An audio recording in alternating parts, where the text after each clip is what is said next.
Isaías 53, 3. Eu quero mandar um abraço fraternal da igreja, da Chama Viva, a todos os ouvintes da Rádio Palavra Acústica, que o Senhor toque no seu coração com essa palavra, nossos queridos irmãos. Nosso coração está ligado, nós amamos vocês sem conhecer, mas fazemos parte do mesmo corpo. Que vocês sejam abençoados também com essa palavra no nome de Jesus. Onde diz assim, Isaías 53, 3. Falando de Jesus profeticamente 700 anos antes dele nascer. Era desprezado e o mais rejeitado entre os homens, homem de dores e que sabe o que é padecer. E como um de quem os homens escondem o rosto, era desprezado e dele não fizemos caso. Repete comigo só essa parte aqui. Homem de dores e que sabe o que é padecer. Obrigado, Senhor, que o teu Espírito que está aqui nesse ambiente de glória possa falar com as necessidades de cada um de nós. Amém. Você pode se assentar, querido. Isaías 53 é um capítulo profético. Aliás, Isaías 53 quase todo ele fala, né, das coisas que iam acontecer ali no Novo Testamento. É chamado o Evangelho do Velho Testamento, Isaías. E 700 anos antes de Cristo, ele já estava falando como seria o Messias. O Messias seria um homem de dores e que sabe o que é sofrer, o que é padecer. Porque ele foi homem de dores, querido. Ele foi um homem que padeceu. O seu sofrimento começou desde o início do seu ministério, onde o seu próprio povo traía, onde o seu próprio povo, para quem ele veio primeiro, né, queria matá-lo, queria expulsá-lo, ele foi rejeitado. E depois inicia os sofrimentos de Cristo. E nós temos a ideia de que Cristo sofreu só na cruz. O maior sofrimento de Cristo foi na cruz e começou na cruz. Não! O sofrimento do Senhor começou ali no Getsêmani. Ali ele começou a sofrer grandemente com angústia. Então eu quero colocar algumas coisas aqui, só para a gente entender o homem que sabe o que é sofrer e no que ele sofreu, além das dores da cruz. Amém? Você está comigo? Ninguém está dormindo? Então vamos lá. Quem falou amém é porque está dormindo. Alguém está dormindo? Amém, sim. Não, mas se falou amém não está dormindo, né? Amém, glória a Deus. Primeira coisa, Jesus sofreu com a indiferença. Diz comigo, indiferença. Olha, eu não vou colocar aqui muitos textos, eu quero ser rápido, porque essa pregação eu acredito que ela seja um pouco longa. Mateus 26, 38. Então lhes disse, lá no Getsêmani, a minha alma está profundamente triste até a morte. Olha aonde ia a tristeza dele. A minha alma está profundamente triste até a morte. Era uma tristeza tão grande que ele estava morrendo com essa tristeza. Ficai aqui e vigiai comigo. Ele levou os discípulos para o Getsêmani, mas pegou os 3 mais chegados e levou mais perto dele, mais a um lugar distanciado, para que Pedro, Tiago e João estivessem com ele, porque ele disse para eles, a minha alma está triste até a morte. E quando Jesus disse assim, a minha alma está triste até a morte, eles ficaram decepcionados e angustiados também. Diz, puxa, o mestre triste até a morte, angustiado, o que é isso? E eu acredito que a decepção dos discípulos que estavam com ele foi tão grande de vê-lo naquela tristeza, que eles também entraram em profunda tristeza. E nós temos uma coisa biológica, que no nosso cérebro nós temos o córtex, córtex, né? Não cortex, córtex. Que quando uma pessoa ela também entra em uma tristeza profunda, ou uma decepção profunda, ou um estresse, automaticamente o cérebro rouba toda a energia do corpo e a pessoa fica sonolenta. Isso é uma das explicações por que os discípulos ficaram tão sonolentos. Por quê? Porque eles se decepcionaram com o mestre. Eles se decepcionaram com a situação que o mestre estava, eles não esperavam aquilo. Até o Lucas, que é um médico, ele registra assim, Lucas 22:45. Levantando-se da oração, foi ter com os discípulos, e olha aqui, e os achou dormindo de tristeza. Confirma o que eu estou falando. Eles estavam dormindo de tristeza. Foi roubada toda a energia dele, porque a cabeça deles entrou em parafuso. Eles se decepcionaram, a alma entrou numa tristeza. Também Jesus precisava dele. Agora nós vemos aqui Pedro, Tiago e João, homens fortes, acostumados a passar a noite pescando. E a igreja tem uma parte grande dela nos últimos dias agora que dorme o sono da negligência. E Jesus está dizendo assim: ei, eu preciso de você. Então o primeiro sofrimento que nós vemos que Cristo sofreu no Getsêmani, e também sofre hoje, é a indiferença. Agora, se Cristo fosse indiferente conosco, você sabe o que ele fazia? Ó, aqui para vocês, eu morrer na cruz por vocês, estou fora.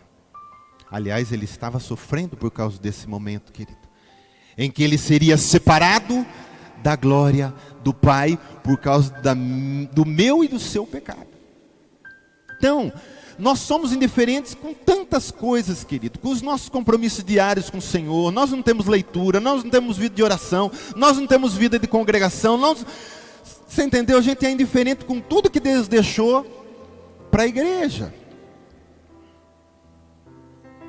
Que muitas vezes na hora de praticar a palavra e fazer ela se tornar viva, a gente também é indiferente. Deus tem um atributo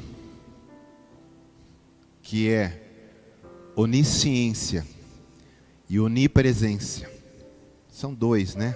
São mais, eu quero citar esses dois que é o que eu quero falar. Querido, não adianta você dar uma que não é com você.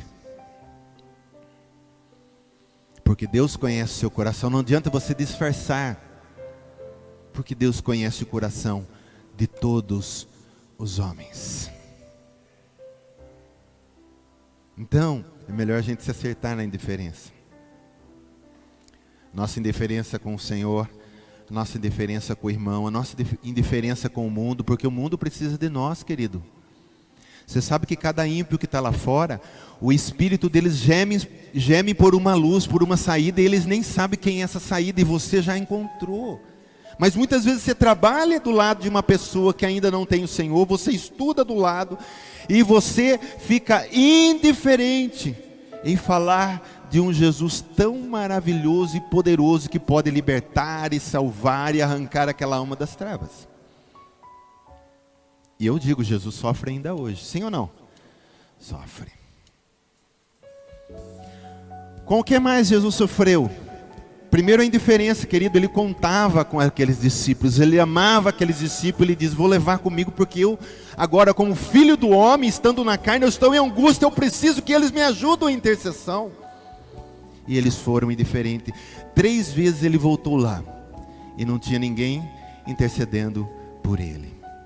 Imagine você hoje, querido, você entra numa situação aí tão difícil, que traz uma angústia tão grande para a tua alma, que se você não cuidar, até em depressão você entra, e você convida o irmão para orar, ele não ora, convida o outro para orar, não ora, chama o pastor para ir na sua casa, o pastor não vai, e você se vê sozinho. E a Bíblia diz que nós temos que orar uns pelos outros, nós precisamos uns dos outros. E Jesus lá na sua maior angústia, e Lucas, que é o médico, registra que ele chegou a suar sangue de tanta angústia. Era uma angústia muito profunda. E ele ia lá e não achava um para estar com ele. O sofrimento dele já começou ali. O segundo sofrimento é quando Jesus sofreu com a traição. Mateus 26:46 diz assim: levantai-vos, vamos, eis que o traidor se aproxima. Então, mal os discípulos tinham se decepcionado, né?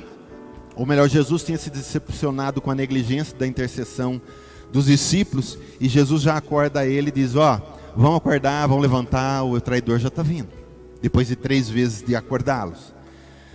Querido, você vai ver que Jesus não fala da escolta dos soldados que foram prender, mas ele fala de quem? Do traidor. Ele não diz assim: olha, a escolta vem vindo me prender, vamos nos levantar. Ele diz: vamos nos levantar, porque o traidor se aproxima. A dor de Jesus e o sofrimento era maior com o traidor, que foi o seu discípulo por 3 anos, Judas Iscariotes, do que os soldados que iam prender, iam bater nele, iam fazer com ele todas as coisas ali. Então ele estava machucado com o seu discípulo, que andou com ele 3 anos e mesmo assim o traiu. E ele diz: o traidor se aproxima. Jesus, querido, sabia que Judas seria o traidor, mas você não vê em versículo nenhum do Novo Testamento dizendo que Jesus disse assim: ô rapaz, dá para você se retirar do nosso grupo que você é um traidor? Jesus amou ele 3 anos, querido. Olha a capacidade de Jesus amar, sabendo que era traidor. Nem Judas sabia que ele ia trair no fim, mas Jesus desde o começo sabia que ele ia trair, e ele sempre o tratou com amor e respeito. Você não vê Jesus nenhuma vez desrespeitando Judas. Aliás, Jesus corrigia mais Pedro e dava uns esfrega mais em Pedro, mas Judas era poucas vezes. Você não vê Jesus corrigindo Judas. E ele tratava Judas com amor. E agora ele sofre porque ele diz: o traidor vem vindo. Porque ele estava sofrendo com o traidor. Jesus não disse assim: amai os vossos inimigos. E de fato ele tratou o traidor com muito amor. Ele chamou de amigo. Mateus 26:50. Olha lá, o traidor se aproxima. Quando o traidor chega, Jesus disse assim, Mateus 26:50: amigo, para que vieste? Querido, você teria coragem de chamar um traidor de amigo? Alguém que está te passando a perna, alguém que está preparando um mal, um laço para você, e você chegar nele, deixar ele te beijar no rosto e dizer: amigo, para que vieste? Jesus sofria, mas ele nunca devolvia na mesma moeda, ele sempre devolvia com amor. E nós temos que aprender a viver assim, querido. Tem uns ditos populares engraçados: se alguém te der um limão, faça uma limonada. Sempre faça alguma coisa de bom com aquilo de ruim que as pessoas querem te fazer. Ame os vossos inimigos na prática. Queira bem todas as pessoas, porque Jesus amou o traidor. Mas ele sofreu, porque ele não cita a escolta, ele cita o traidor se aproxima. E quantos milhares de Judas não existem hoje, querido? Com pecado e religiosidade, traindo o Senhor.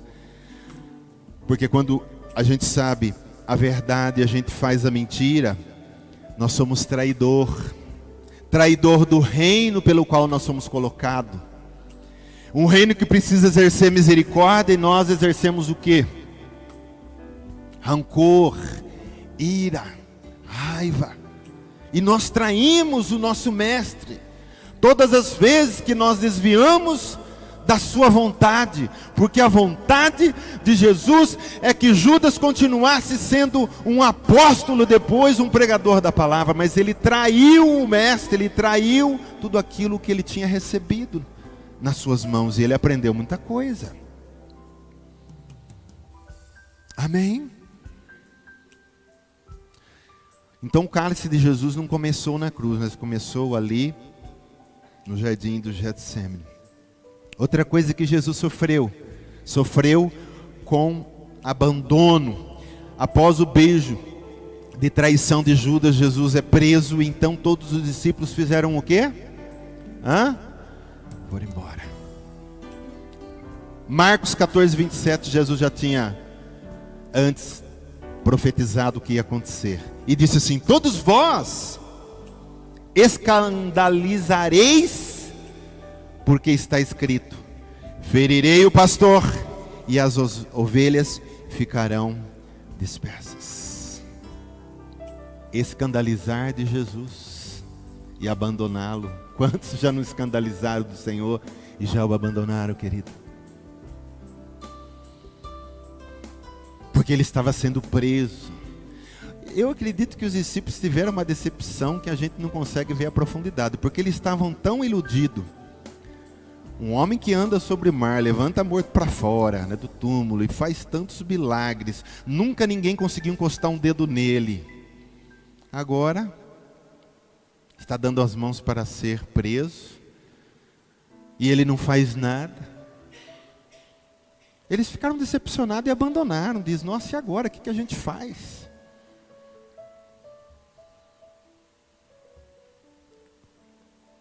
Eles esperavam o Messias forte, o Messias que entrasse em Jerusalém e tomasse o trono e já levasse eles, colocasse eles ao redor e diz, vem comigo, vocês vamos reinar agora. Mas quando eles veem Jesus dando as mãos para ser preso e apanhar e ser humilhado, o castelo caiu por terra. Amém? Então Jesus ficou muito decepcionado. Jesus sabia o que eles iam fugir. Jesus, imagine Jesus naquele momento, os discípulos tudo ali, a hora que põe a algema só vê gente escapando por todo lado. O carpinteiro foi preso, não exerce nenhum poder. Por que ele não manda fogo? Por que ele não acaba com esses caras? E Jesus não fez nada. Querido, é fácil a gente apoiar alguém quando ele é forte. É fácil a gente apoiar alguém quando ele está no ápice da fama. Mas Jesus agora estava no ápice da sua humilhação. E naquele momento ele não teve ninguém para ficar com ele. O próprio Pedro, que disse, se possível até contigo morro, correu. E quantas vezes fugimos de Jesus? Eu sempre digo que a humanidade hoje tem uma fobia herdada de Adão, porque Adão, quando pecou, ele fugiu de Deus, e as pessoas estão fugindo de Deus. Fala, pastor, mas isso é lá fora? Não, dentro da igreja as pessoas também fogem de Deus. É só aparecer uma situação difícil, que Jesus não resolve na hora, e a gente diz, esse mestre é fraco, não é tanto assim, e eu vou parar, eu vou desistir, eu vou dar um tempo. Mas Jesus não deu tempo lá na cruz. Jesus não deu tempo no Getsemane. Ele diz, agora eu vou fazer a vontade do Pai, e vou morrer pela humanidade. Mas hoje a igreja tem essa mania de ficar dando tempo. E eu também tive uma época que eu dei um tempo. Fiquei 5 anos de férias de Jesus. É a pior coisa que a gente faz na vida. Quando a gente volta arrebentado. A gente volta... É terrível. Não podemos abandonar o Mestre, querido. Não podemos abandonar o Senhor. Não podemos sair da sua presença nem um segundo sequer. Porque a Bíblia diz que nós nos movemos por eles, existimos por Ele. Mas eles correram. É a parábola do semeador. A semente que caiu lá num lugar que tinha bastante espinhos. Ou a que caiu no solo rochoso, que é mais fácil, né, de entender. Saiu o sol, ela não tinha muitas raízes, porque o solo era rochoso, e fala de corações duros, corações que ainda não deixaram ser quebrantados pelo Senhor. Que estão meio entregues ao Senhor, mas para o Senhor não existe meio entregue. Ou é, ou não é, mas são pessoas que estão meio... Colocou a ponta do pé no caminho e diz, eu não vou colocar o corpo todo, que se precisar eu volto. E aí, é claro, Jesus disse assim, no mundo tereis o quê? Bênção sem medida só? Não, ele diz, no mundo tereis aflição. Mas ele deixou bem claro, eu venci o mundo, gente, vocês vão vencer também. Mas vai passar por aflição. O Salmo 23 diz que o Senhor é uma bênção, leva para as águas, leva para as pastagens, mas diz que também pode passar pelo vale da sombra da morte. Mas o que importa não é o vale da sombra da morte, é que o Senhor está comigo. Ele não nos abandona. E Ele não precisa de mim e de você. Olha que interessante, Jesus não precisa de mim. Ele tem sua glória, Ele tem seu reino, mas Ele quer estar comigo. Agora, por que eu não vou estar com Ele?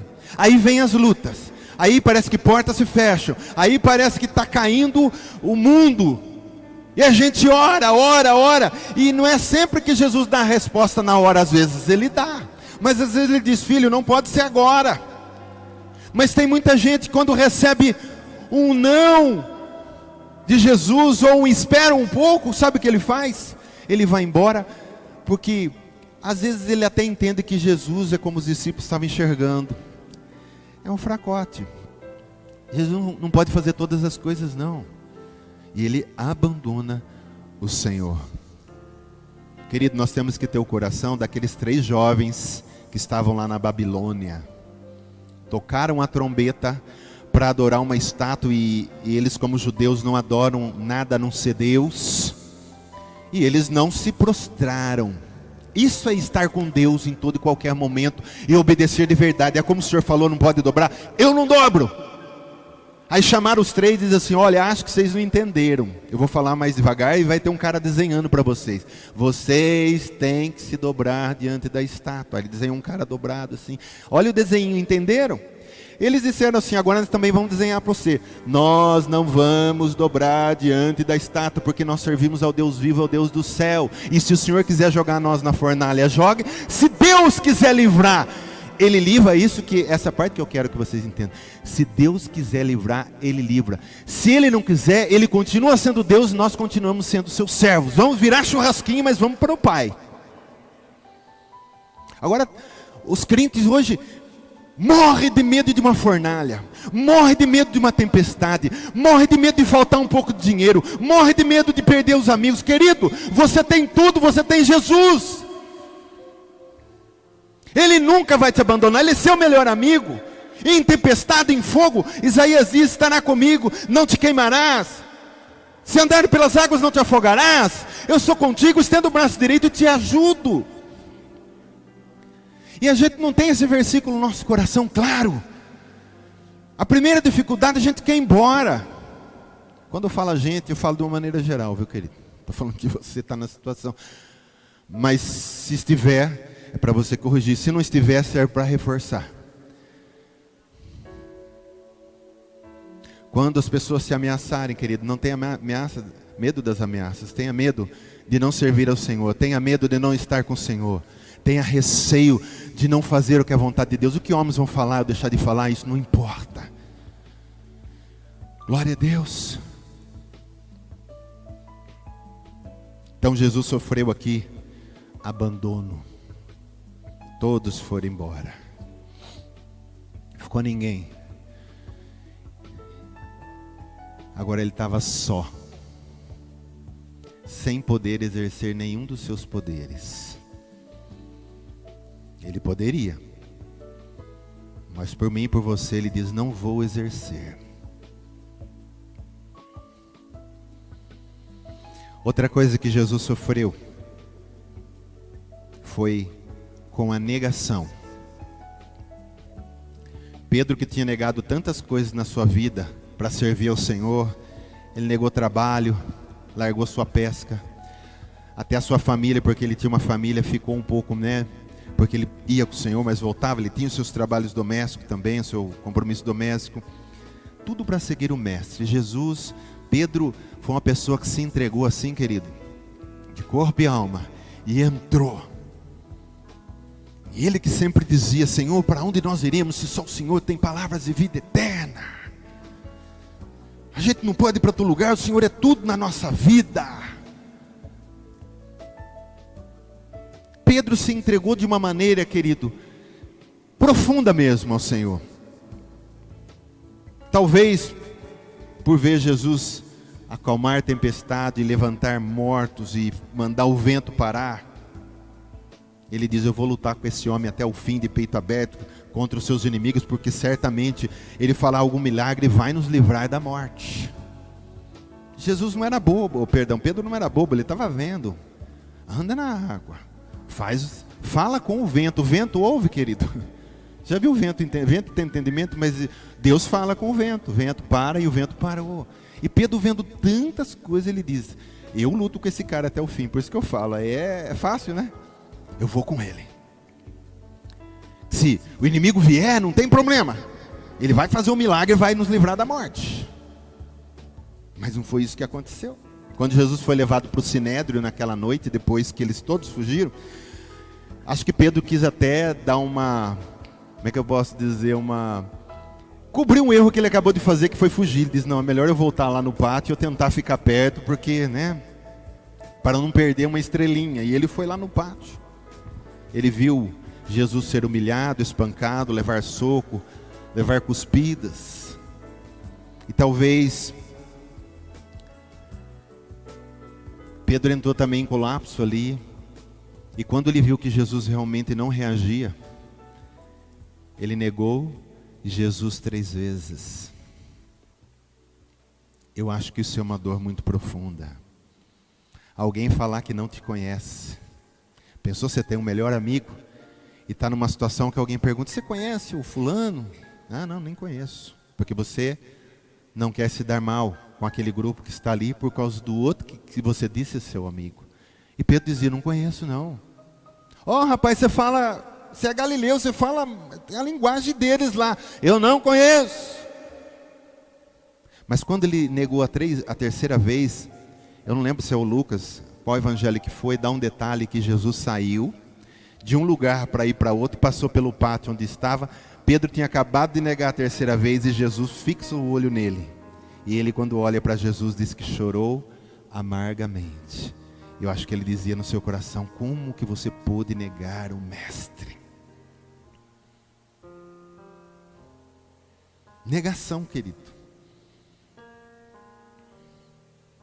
Pedro, você acha que Jesus não sabia enquanto ele estava no Sinédrio?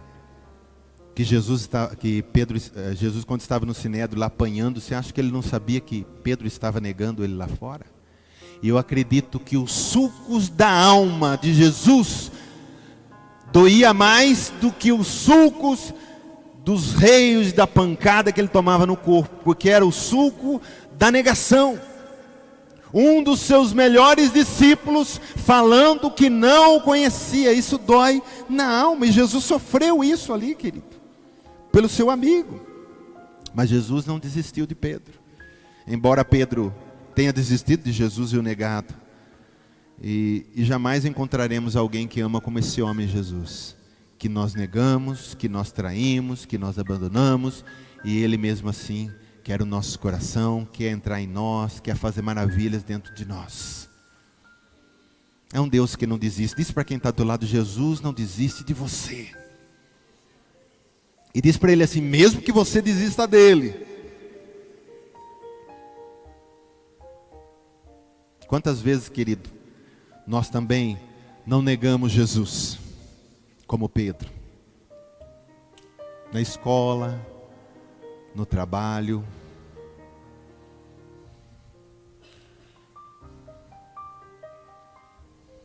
na rua, com os vizinhos. A gente está como Pedro lá no pátio, e a gente esconde Jesus, a gente tem vergonha até de falar, porque quando Pedro negou, porque Pedro estava com vergonha de dizer que seguia aquele que estava apanhando, tomando soco. Aquele é seu Messias, aquele que está apanhando ali, aquele que é todo poderoso, aquele que é filho de Deus, então ele teve vergonha. Jesus disse assim, aqueles que tiverem vergonha de mim diante dos homens, eu também terei vergonha dele diante do Pai. Não falarei dele para o Pai, não apresentarei ele para o Pai. Então nós não temos que ter vergonha não. Ah, você é crente? Querido, faz a mesma pergunta no mesmo tom. Você não é? Você segue Cristo? Rapaz, você não segue? Não, eu sou zen, eu sigo zen budismo. Blá, blá. Ô querido, o Buda morreu. Maomé morreu. Confúcio morreu. O Henrique Cristo que está aí, né? Vai morrer. Teve um aí, não sei se foi, puxa, não lembro agora se foi Colômbia, não sei. Tinha um aí que dizia também que era Cristo, morreu uns 2, 3 anos atrás aí. E ele dizia que ele seria eterno. Engraçado, quando ele falou isso, no mesmo ano ele pegou um câncer e morreu. Mas Jesus vive. As pessoas têm tanta vontade de falar numa crença que às vezes, infelizmente, elas não conhecem, né? Elas falam com a boca cheia, elas falam com tanta convicção de uma coisa que não é verdade, de um Deus que não pode salvar. E nós que conhecemos, nós falamos meio que querendo esconder e negar. Não, eu não sou, não é bem assim. Porque você sabe que às vezes na escola, se você falar que você é, pode ser motivo de chacota, pode ser motivo de riso, pode até o professor ficar toda a aula tirando sarro de você. E qual o problema? Jesus não ficou pendurado na cruz, todo mundo tirando sarro dele por você, ele não precisava. Se ele quisesse, ele saía daquela cruz e mandava fogo na cabeça de todo mundo. Sabe por que ele ficou ali sendo humilhado? Ele foi humilhado por você e por mim. E a gente não quer ser humilhado hoje. A gente tem vergonha muitas vezes de Jesus. A gente tem vergonha de falar o nome dele. A gente fala na igreja. Fala aí bem alto, glória a Jesus. Quero ver se fala glória a Jesus. Não é uma sala de aula. Onde o professor falou uma coisa que é uma benção, falou, glória a Jesus. Né? A gente não tem essa mesma. Jesus sofreu também, querido. Agora vamos entrar, porque até agora nós estamos falando de Getsêmani. Agora nós vamos falar dos sofrimentos com dores físicas naquela cruz. Jesus não tomou um tiro na cabeça, viu, querido? Não pegaram Jesus e traspassaram a lança e ele morreu na hora. Não. Subiu, isso não foi instantâneo, foi um sofrimento lento. Sua morte foi lenta. Sem contar que ele já tinha apanhado uma noite antes, talvez passou a noite apanhando, não dormiu direito, e no outro dia, quando teve que carregar a sua cruz, ele nem tinha forças mais para carregar, tiveram que pegar alguém para carregar até chegar no Gólgota, e ele ficou ali sofrendo. Foi uma morte lenta. Com a sua morte, então, ele aniquilou os nossos pecados e as nossas maldições. Então ele morreu lentamente. E o seu sofrimento, sabe para que ele sofreu? E ele não teve que morrer instantaneamente, porque ele tinha que satisfazer a ira de Deus contra o pecado. Alguém tinha que sofrer pela culpa do outro para que apaziguasse o coração de Deus. Ele foi ali na cruz sofrendo um pacificador, um reconciliador pelo seu sofrimento, um sofrimento lento. Quantas horas Jesus ficou pendurado ali, querido? Quantas? 6 horas. 6 é número de homem. É como se dissesse, o meu sofrimento, essas 6 horas que é número de homem, é para sofrer pelo homem. Sofrer lentamente pela humanidade. Alguém aqui já teve falta de ar alguma vez, que você ficou e teve que tomar um remédio, alguma coisa? Gente, acho que ninguém passou por isso aqui. Deve ser terrível. Deve ser terrível. Jesus pendurado na cruz, chegou uma hora que o diafragma dele não tinha, e ele ficava caçando o ar. Jesus fazia assim. Você imagina, isso não foi, querido, 1 segundo, 2 segundos, 2 minutos, 3 minutos, foi 6 horas. Por mim e por você. Jesus sofrendo. O filósofo Sócrates, uma certa vez ele foi julgado, morreu em Atenas, só que a morte dele foi tão fácil, querido. Ele tomou cicuta, que era uma planta venenosa, mas quando você tomava, ela desligava as terminações nervosas. Então ele não sentiu dor, não sentiu nada. Assim é fácil morrer. Jesus não tomou cicuta. Aquilo doía, e ele sofria por mim, por você. Por isso que o título da pregação é O Homem que Sabe o que é Sofrer. E outra, sofrendo por gente que não valia nada, viu, querido? Porque o homem é o bicho que menos vale na face da terra hoje. Um cão tem mais valor que um homem, se você for ver do lado do que o cão faz, do que o homem faz. Só que o homem é a imagem e semelhança de Deus, e Deus quer resgatar essa pessoa para ser o Filho de Deus de verdade na terra. Mas nós não valíamos nada. Jesus não quis tentar oferecer para ele vinho com fel, porque o vinho com fel também anestesia a dor. Jesus ia ficar mais sossegado na cruz. Não está doendo tanto agora. Ele diz, não quero. Eu quero sofrer pelos meus filhos. Eu quero sofrer para que o Pai, eu possa apaziguar o coração do Pai, porque o interesse dele é que você fosse recebido como filho também. Ele diz, não. Bom, o Mauri, a Gisele, o Almir, o Kiko. O que eu tenho que ver com isso, né, Kiko? O Kiko precisa ser recebido pelo meu Pai. Eu vou sofrer por eles. Eu não quero vinho com fel, eu quero sofrer. Porque senão meu pai não vai receber eles. E Jesus sofreu, querido. Mas nós hoje recusamos sofrer pelos evangelhos, pelas pessoas. E sabe o que nós fazemos? Nós corremos tomar vinho com fel. Vamos fazer alguma coisa que dá uma apaziguada aí. A gente não quer sofrer pelo evangelho. A gente não quer sofrer pela obra. A gente não quer sofrer pelas pessoas. Porque muitas vezes a gente sofre pelas pessoas também, viu, querido? A gente sofre pelas pessoas. E tem que sofrer. Estamos juntos, orando, sofrendo junto, intercedendo, dando as mãos, dando uma nova chance, liberando misericórdia, assim vai. Jesus diz lá em Mateus 24, 9: então sereis atribulados e vos matarão, sereis odiados de todas as nações por causa do meu nome. Ele está dizendo, vocês também vão sofrer pelo meu nome. Talvez no Brasil a gente não sofra ainda perseguição. A gente sofre outras coisas pelo evangelho. Uma delas é o preconceito. As pessoas falam tanto hoje, ai não sei o que, fobia e aquilo, fobia.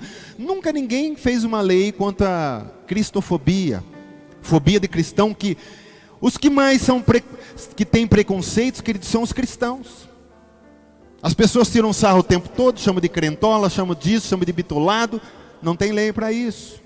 E quem mais morre no mundo? Os cristãos. Olha as notícias dessa semana, quantos milhares não morreu já lá. Toda semana está, mais milhares e mais milhares, só cristão. Ninguém mata budista, ninguém mata maometano, ninguém mata nenhum outro. Tem que ser cristão, por causa do nome de Jesus. Ninguém quer luz, porque querem trevas. E nós temos que sofrer com o evangelho pelo nome de Jesus. E glória a Deus se nós sofrermos por esse nome que sofreu por nós. Pedro e João foram presos 2 vezes, ali no Atos dos Apóstolos falam. As 2 vezes eles saíram felizes, diz a palavra, porque apanharam pelo nome de Jesus. Olha lá, saíram felizes. Rapaz, olha a marca aqui em mim, você também tem. Oh, glória! Jesus morreu por nós, por que a gente não pode apanhar? Aí chegaram nos irmãos, contaram, olha aqui, apanhei, olha aqui. Meu olho está inchado, quase não estou enxergando com esse. E eles achavam tudo isso bom. Sofrer pelo evangelho. Sofrer pelo evangelho. Ah, querido, não sei que será o dia de amanhã. Mas se no Brasil começar uma perseguição, vamos ver quem é do Senhor, quem não é. Vamos ver se a gente vai desistir de tudo. Tem gente que já está desistindo sem ter nada. Imagina se tiver uma perseguição então. Aquela história que o cara chegou, tinha num lugar onde era proibido, um país onde era proibido reunião de cristãos. Aí chegou um cara com uma metralhadora, estava uma reuniãozinha secreta lá e diz: ó, eu vou matar todo mundo aqui. É o seguinte, só vai ser salvo quem negar Jesus pode sair. Foi saindo todo mundo. Só ficou uma pessoa lá. Aí o cara da metralhadora chegou pertinho dele e diz: oh, eu também sou cristão. Ele só fez uma brincadeira para ver, ó, sobrou só os 2. E se entrasse um soldado aí com uma metralhadora na mão? Ele disse: eu vou matar todo mundo, porque eles nunca matam, querido. Eles querem ter o gosto de ver, ou nega ou não nega. Você foi assim na época de Nero, vai ser assim a vida toda, sempre dá uma chance. Você nega, porque o gosto do diabo é ver um que está falando que é filho de Deus dizer: eu não conheço ele, eu também nego ele, eu não quero sofrer por ele. Tinha acho que é Policarpo, eu não lembro o nome do cara que na igreja primitiva, teve um deles lá que foi sendo levado pelos corredores para ser queimado na arena e alegrar o povo. E ninguém sabia que a maior alegria é daquele homem que ia entrar no céu depois. E o cara indo com ele para o corredor disse: rapaz, você é burro, volta lá e nega Jesus. Você vai ficar queimando aí 5 minutos, que eu não sei quanto tempo que demora um tempo para morrer, né? Você vai ficar queimando, sofrendo. Ele diz: eu prefiro ser queimado 5 minutos aqui do que ser queimado eternamente no inferno. Então pode queimar, toca o barco, não para não, vamos lá. A gente queima a ponta da língua, a gente fala: oh Deus, que desgraça, queimei a língua, queimei a ponta do dedo. E o cara ia ser queimado inteiro, e ele diz: eu prefiro ser queimado 5 minutos e ir para o céu do que queimar eternamente no inferno. Então nós temos, querido, que ter isso no nosso coração. Só uma observação aqui. Nós pensamos que o que segurou Jesus na cruz foi os pregos. Mas não foi os pregos. Porque se ele quisesse, ele tirava as mãos, ele é todo poderoso e aqueles pregos não seguravam. Cada prego desse tem um nome. Um prego se chama pecado da humanidade. Foi isso que segurou Jesus lá. Ele precisava levar o pecado da humanidade. O outro prego se chama amor de um Salvador, porque ele nos amou tanto que ele ficou preso lá. Ele diz: eu amo esse povo, eu quero esse povo com o papai do céu, e eu vou ficar aqui. E o terceiro prego, que foi dos pés, foi a obediência a um propósito de Deus. Eu não posso sair do propósito que Deus colocou para a minha vida nessa terra. E ele ficou preso lá com esses três propósitos: pecado, amor e obediência ao Pai. Porque Jesus é todo poderoso, amém? Ele poderia sair daquele lugar. Outra coisa que Jesus sofreu, nós já estamos encerrando, querido, foi as dores emocionais na cruz. Quando uma pessoa está sofrendo alguma enfermidade, alguma doença séria, ou ela está internada, ou ela está na UTI, você sabe o que apazigua um pouco aquele momento? O que é? As pessoas que vêm visitar, que pegam na mão e dizem: estamos juntos, te amo, estamos orando por você. Isso dá uma aliviada, dá ou não dá? Não sei se vocês já tiveram alguma enfermidade, que às vezes passa os dias de cama tal, e vem gente visitar, ou alguma cirurgia. É gostoso. Porque o homem tem essa coisa emocional, e ele é muito sensível na emoção. Só que Jesus estava na cruz, sofrendo. Eu acho que não existe. Porque na cruz, querido, presta atenção. Pedro vai falar que ele levou na cruz as nossas enfermidades. Mas qual enfermidade ele levou? Todas. Jesus estava com todas lá no corpo dele. Mais essa ainda. Além das dores. E aí as pessoas passavam embaixo. Eu não sei se eles faziam fila para isso, né? Ia passando e cada um tinha que falar uma besteira. Jesus sofreu humilhação emocional. Você não falou que é o Filho de Deus? Desce daí então. E o cara ficava lá. E todo mundo dava risada. Aí vinha o outro e diz assim: você não salvou todo mundo? Não consegue salvar nem você, cara.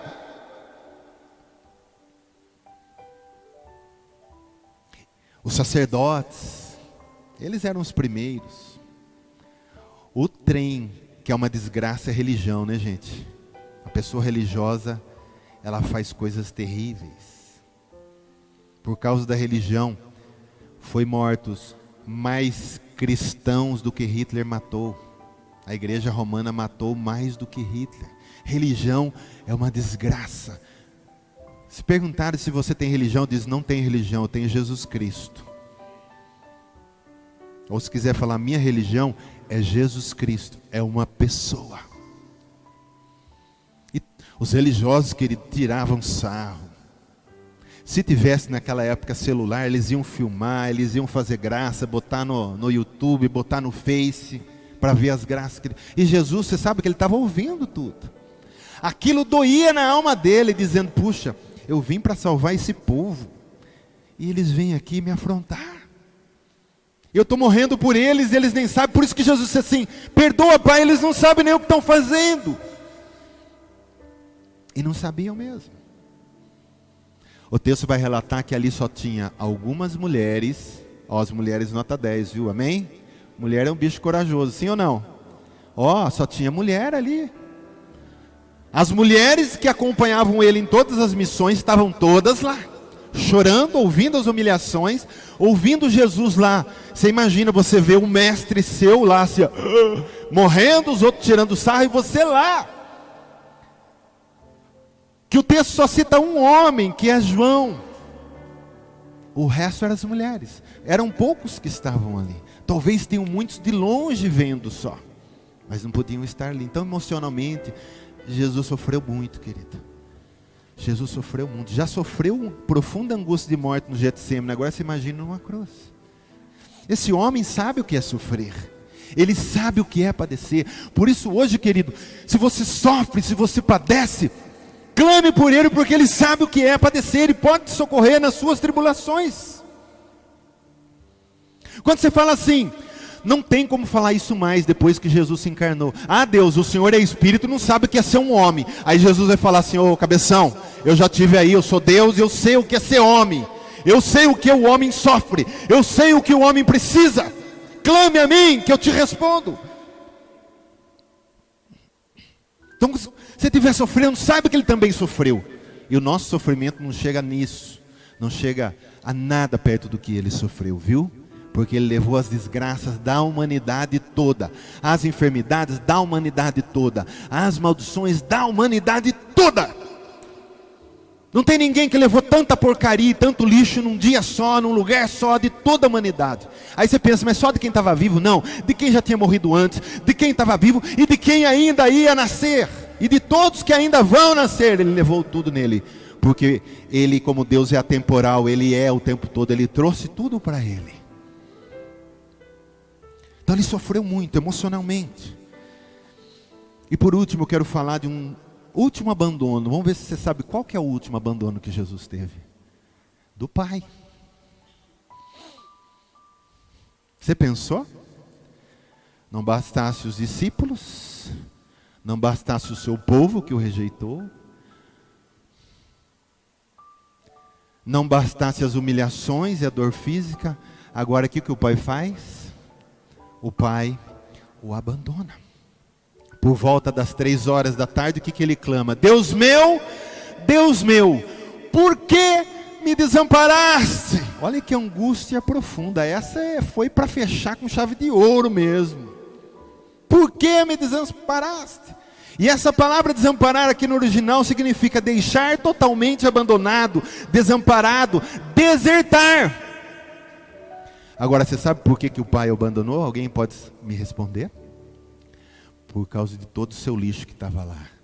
Porque a Bíblia diz que Deus e o pecado não combinam. Deus se separa do pecado. As vossas iniquidades, diz Isaías 59, é que faz separação entre vós e eu, para que eu não veja e para que eu não ouça o que vocês estão pedindo. Agora a iniquidade de todos nós foi lançada nele. O que o Pai tinha que fazer? O Pai tinha que virar. Agora ele está cheio de pecado. Não que ele era um pecador, mas ele estava assumindo os nossos pecados ali, as nossas broncas, os nossos B.O.s, as nossas capivaras. Ele estava assumindo tudo. É como alguém que vai lá diante do juiz, o juiz diz assim, olha, é o seguinte, a nossa lei aqui, pelo que você fez, você vai morrer, cara. Aí aparece um cara do nada, que você não conhece, chega do lado e diz assim, juiz, posso morrer no lugar dele? Você que sabe. Aí ele vai lá e morre, você fala, não, mas nem conheço ele. E o cara foi lá, assumiu minha bronca, assumiu minhas culpas, assinou lá que a culpa é dele. O outro fica livre, não tem mais culpa nenhuma, e o outro vai lá e morre. Jesus fez isso por nós, querido.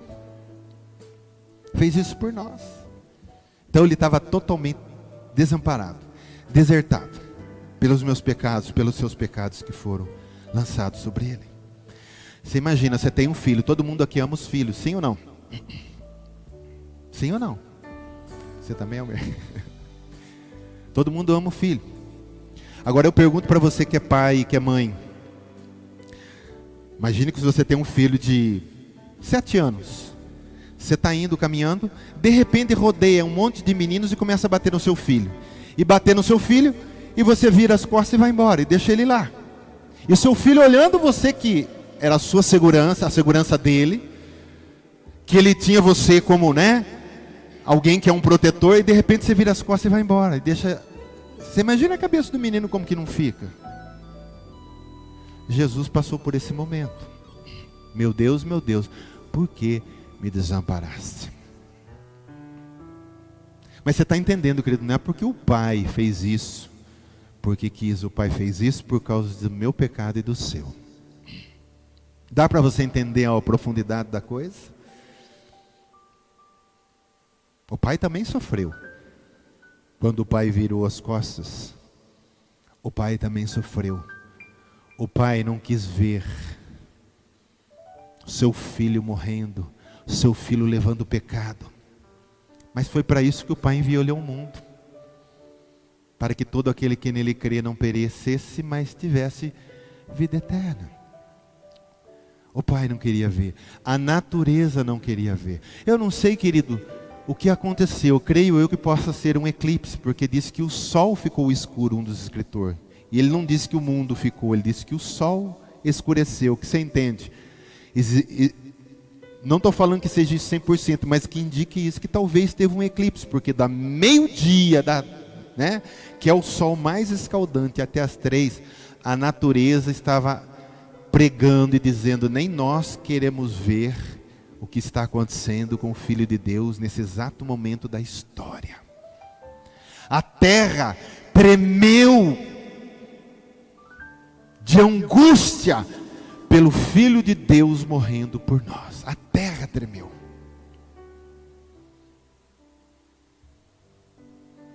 A terra e essa escuridão pregou, porque o centurião, na hora que chega no final, ele diz: verdadeiramente, depois de tudo que aconteceu, diz o texto, terremoto, sol escurecendo, ele diz: verdadeiramente matamos o Filho de Deus. E para encerrar, querido, agora você diz: ô glória, que vai acabar, quando vai acabando você vai dizendo: ô glória, amém? Eu espero que você, nessa manhã, volte para a tua casa, pensando em tudo isso que foi falado, e olhe que Jesus sofreu tanto, para que você seja uma bênção. Mas não largue de Jesus por causa de nada, querido. Não largue de Jesus por besteira. Jesus vale muito, Jesus não tem preço que pague. Não largue dele por nada, porque ele não te abandonou em nenhum momento daquela história. Do Getsemane até o último suspiro, ele não arredou o pé e disse: se eu não fizer isso, quem vai fazer? Jesus é o único Filho de Deus, diz a Bíblia. Se ele não fizesse isso, quem vai fazer? Ele diz: tem que ser eu tenho que ir até o fim. Se eu pular para trás, se eu fugir, se eu exercer o meu poder, todo mundo vai para o inferno. Então fica com isso no teu coração, querido. Aí o João 13:1, ele está falando bem antes de tudo isso acontecer, e diz assim: horas antes da festa da Páscoa, sabendo Jesus que era chegada a sua hora de passar deste mundo para o Pai. Olha que lindo: tendo amado os seus que estavam no mundo, isso aqui é lindo, amou-os até o fim. Negando, fugindo, traindo, ele amou esse povo que não merecia amor, os seus discípulos, até o fim. Até o fim da sua vida, querido, ele vai te amar. Ele não vai desistir de você. Ele vai querer todos os dias o seu coração. E muitas vezes nós vamos decepcioná-los, nós sabemos disso. Mas ele espera que a gente se arrependa e volta, porque ele vai amar a gente até o fim. E eu pergunto: que amor é esse? Que amor é esse? O que Jesus é apaixonado por nós, nós não somos nada apaixonados por eles, mesmo que dizemos: Senhor, nós te amamos. Nosso amor, querido, ele é muito falho, mas ele nos ama com amor perfeito, o amor eterno, o amor que traz misericórdia todos os dias para a sua vida, dizendo: vamos lá, filho, eu estou com você de novo, não para não. Porque se é uma coisa que aparece na mente de todo cristão, é essa palavra: acho que eu vou parar, acho que eu vou desistir, eu acho que vou dar um tempo. O mestre está sempre dizendo no seu ouvido: não para não, não para não. É apertado o caminho, a porta é estreita, são poucos que se dão por ela. Mas filho, não para não, vamos nesse caminho estreito, porque lá na frente vai ter um caminho largo para a vida eterna. Não para não, ele não desiste de nós todos os dias. Não para não, não para não. Amém? E o último Salmo 116:12. Que darei ao Senhor por todos os seus benefícios para comigo? Ó, de tudo isso que nós vimos que Jesus sofreu, querido, o que a gente vai dar em troca por esses benefícios? Tem. Seu carro, será que fica bom para ele? O Fiestinha, né? Será que a sua casa O que ficaria bom para o Senhor pelos seus benefícios? Querido, Ele quer só o seu coração. O diabo quer a sua mente, porque ele quer controlar. O seu diabo não quer coração, ele quer controle. Jesus quer coração, onde Ele tem comunhão, onde Ele habita, onde Ele fala com você. Amém? Nos coloquemos em pé, querido.